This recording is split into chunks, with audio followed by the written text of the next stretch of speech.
السلام عليكم، كي دايرين؟ لاباس عليكم؟ اليوم ان شاء الله جيت نشارك معكم طريقه تحضير مركز ديال الفريز. كيجي ساهل ومقادير بسيطه، كتحصلي على مركز ينفعك ان شاء الله في رمضان.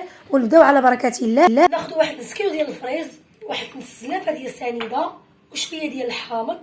انا غنوريكم كيفاش غندير ليه. غنقطعوا الفريز على هذا الشكل هذا، غيجي مركز ديال الفريز كيجي غزال وكيبقى غينفعكم في شهر رمضان الكريم. كيجي وغنشارك معكم طرق اخرى ديال الفواكه الاخرى ان شاء الله غندرجها معكم. صافي بعد ما غنقطع الفريز على هذا الشكل هذا، بعد ما قطعنا على هذا الشكل هذا نتوما كما بغيتو قطعوه صغير. غناخذوا نص زلافه ديال السنيده وغنديروه من الفوق هكا.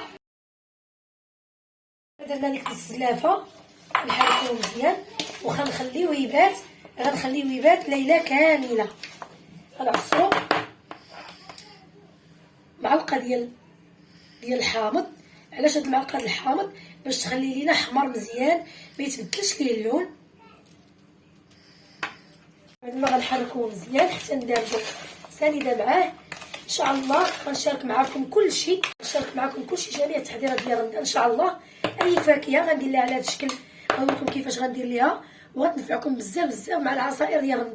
غنخليوه يبات. بغيتو ديروه من الصباح حتى العشيه وغنوريكم كيفاش غديروه.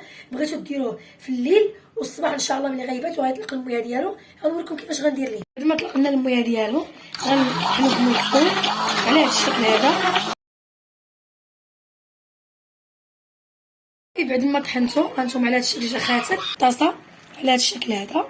ديروا نتوما طاسه صغيره، ديروا كيلو هكاك صافي. وغنسدو عليه وغنخليوه يجمد حتى نوريكم كيفاش غيجي.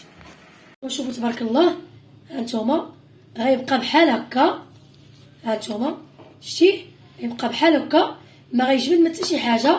غيبقى حتى سنه ولا شهر ولا شهرين كيبقى زوين. كنستعملوه ديما في المشروبات وكيكون واجد. وكنتمنى يعجبكم وبسلامه عليكم.